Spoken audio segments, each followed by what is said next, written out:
Assalamualaikum warahmatullahi wabarakatuh. Hari ini kita akan berbagi informasi tentang bibit porang, di mana kita sama-sama belajar tentang porang itu sendiri. Kemudian kita belajar sama petani porang yang sudah berhasil, karena porang ini dimulai dari biji bunga atau spora. Kemudian muncul umbi kecil, itu dinamakan fase pertama. Kemudian muncul umbi sedang, itu berada pada fase yang kedua. Kemudian muncul umbi besar atau sering kita sebut dengan umbi produksi. Itu masuk ke fase yang ketiga. Di samping umbi daun atau katak di setiap fase, nah ini didaur ulang atau terbalik. Pada tahun keempat atau fase keempat akan muncul kembali bunga spora. Fase kelima akan muncul bunga lagi dengan jumlah butiran spora yang lebih sedikit, dan umbi makin kecil. Kemudian daun umbi makin kecil atau keropos karena sari-sari makanan atau glukomanan dalam umbi sudah diambil untuk jadi bunga. Berikutnya akan makin kecil umbinya dan makin sedikit isi bunga, sampai titik tertentu sudah tidak mampu lagi berbunga, alias umbi sudah habis keropos. Apa yang kita lakukan dan bisa kita pelajari dari hal ini? Beberapa hal yang kita tangkap bahwa alam atau porang menyiapkan daur hidupnya dimulai dari bunga atau spora dan berakhir saat umbi sudah muncul bunga lagi. Artinya hanya 4 fase, lalu kembali ke awal. Jadi itu yang akan terus terulang. Dari fase 1 muncul bunga, fase kedua umbi kecil, kemudian fase ketiga yaitu umbi produksi, dan fase keempat muncul biji kembali atau sudah keropos. Jadi empat hal ini atau fase ini 4 fase menjadi salah satu daur ulang atau pengulangan daripada produksi tentang bibit porang. Nah, bahwa satu daur butuh waktu 4 tahun. Maka agar bisa mengembangkan diri, porang dikaruniai bibit alternatif yang disebut dengan katak. Nah, jadi apakah katak itu sesungguhnya hanya bibit alternatif? Kalau mengacu daur porang, makanya kami jawab iya. Istilah kami adalah, karena belum banyak yang memahami istilah ini, kami istilahkan saja karena katak berbagi menjadi 4 generasi saja. Istilahnya dari fase pertama sampai fase keempat.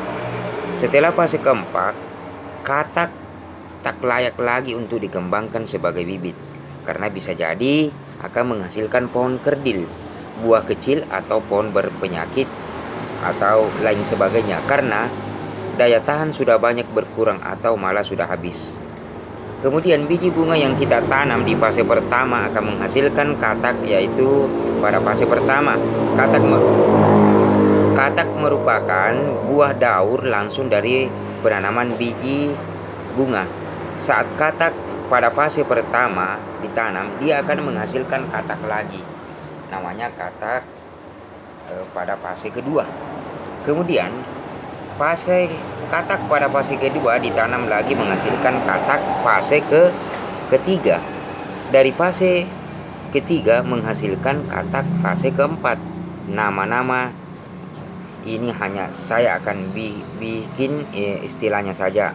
Ini bukan istilah pada umumnya, tetapi kita hanya mengistilahkan di fase pertama dan fase kedua, 3, dan 4. Terus gantinya apa? Tugas katak barangkali atau idealnya adalah berubah jadi umbi sedang, umbi besar, lalu umbi yang muncul spora. Nah, sporanya ini yang paling bagus kalau dipelihara sampai menjadi umbi produksi pada tahun ketiga. Spora jadi umbi bibit fase 1, lalu jadi umbi produksi. Ini yang kita panen dan bawa ke pabrik. Ini yang disebut dengan langkah pemurnian genetika atau pemurnian varietas. Jadi pemurnian genetika itu bukan dari daerah mana porang itu berasal, tapi dari bibit apa yang dikembangkan. Kenapa? Karena dari biji spora inilah varietas bisa dipertahankan persentase tepung glukomannya atau distilahkan dengan rendemen. Dan tingkat kekentalannya atau vikositasnya di samping besar kecilnya butiran tepung yang kemudian ditandai dengan skala Menz. Akan banyak yang berkomentar, walau kok ribet amat, tinggal nanam saja. Kalau sudah besar kita kirim ke pabrik saja. Ngapain mikir rendemen? Ngapain mikir kadarmannya? Ngapain mikir viskositasnya? Itu urusan pabrik. Petani hanya memikirkan bagaimana budidaya, lalu jual ke pabrik atau di chips, lalu ekspor, selesai. Sebodoh amat kita semua. Padahal sebenarnya di sini kesalahan bangsa kita atau kesalahan para petani-petani ini, sehingga negara dengan lahan selalu jadi anak bawang dunia. Kenapa? Hampir semua komoditas pertanian di negeri ini selalu berakhir mengenaskan. Karena hal itu, karena mentalitas kita cepat atau cupet, bahkan lebih parah lagi, selalu menggunakan haji mumpung untuk kepentingan sendiri. Jangan mikirkan kualitas atau jarang memikirkan kualitas atau inovasi, malah sebaliknya, cari untung besar walau kadang harus melakukan kejahatan kriminal. Contoh, porang mahal, maka saat setor dicampur chip iles-iles, suek atau walur agar untung besar. Nah, saat vanili mahal, vanili dimasukkan kawat berat atau paku kecil agar lebih berat, sampai petani kita dijuluki ahli sulap. Secara nalar, bagaimana para buyer tidak marah dan memblacklist produk kita kalau otak kita masih diwarnai otak kriminal. Saat mereka stop impor, semua teriak-teriak minta keadilan, seakan kita tidak pernah merasa salah. Kembali ke porang, kita balik pola pikir kita dari arah pabrik pemakai produksi porang kita. Apa sih yang mereka cari dari porang? Apa asal porang? Asal chips, asal tepung. Ini pabrikan luar negeri loh, bukan pabrik pengekspor dari dalam negeri. Mereka itu mencari inti sari dari porang, yaitu glukoman. Yang bagaimana yang mereka cari? Maka mencari chips porang yang sesuai spek atau keinginan mereka, yang punya standar kualitas. Kenapa? Karena mereka butuhkan dapatkan glukoman dengan persentase tertentu. Misalnya di atas 45% agar tidak bangkrut. Dengan viskositas tertentu, karena mereka ada kebutuhan untuk itu. Belum tentu mereka cari viskositas tinggi sekali. Kadang ada yang cari viskositas sedang, ada yang cari viskositas rendah sesuai kebutuhan. Contoh, perusahaan baju anti peluru dan parasut tentu sangat butuh glukoman dengan partikel terkecil, misalnya Menz di 3000 dan di viskositas tertinggi misalnya di atas 40.000. Adapun pabrik makanan seperti es krim dan lain sebagainya memproduksi makanan untuk anak-anak, tentu tidak akan pakai yang partikel tinggi dan viskositas tinggi karena bisa merontokkan atau merusak gigi anak-anak. Mereka cari makanan dengan viskositas antara 8.000 sampai 15.000. Ini hanya contoh.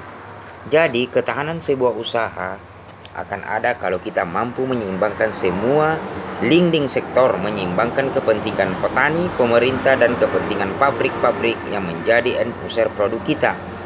Manakala kita bersikap masa bodoh, maka kita nggak akan lama. Berapapun jumlah orang kita,